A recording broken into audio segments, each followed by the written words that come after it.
ശബരിമലയും പരിസരവും ശുചീകരണം അല്ലെങ്കിൽ ശുചിത്വമായി സൂക്ഷിക്കുന്നതിന് വേണ്ടിയിട്ട് എല്ലാ വർഷത്തെയും പോലെ തന്നെ വിശുദ്ധി സേനാംഗങ്ങൾ ഈ വർഷവും നമ്മുടെ ശബരിമലയിൽ എത്തിച്ചേർന്നിട്ടുണ്ട്.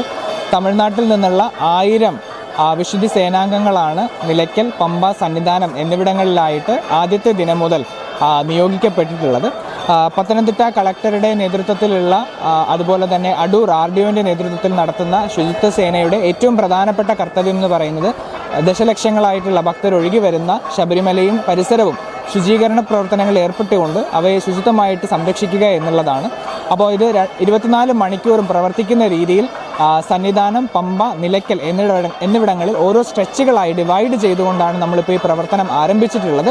1000 പേരെയാണ് ഈ 3 സ്ഥലങ്ങളിലായിട്ട് നമ്മൾ ഡിപ്ലോയ് ചെയ്തിട്ടുള്ളത്. ഇവരുടെ പ്രവർത്തനങ്ങൾ നിയന്ത്രിക്കുന്നതിനും ഏകോപിപ്പിക്കുന്നതിനും വേണ്ടിയിട്ട് ഓരോ സ്ട്രെച്ചിലും ഓരോ സൂപ്പർവൈസർമാരെയും നമ്മൾ നിയോഗിച്ചിട്ടുണ്ട്.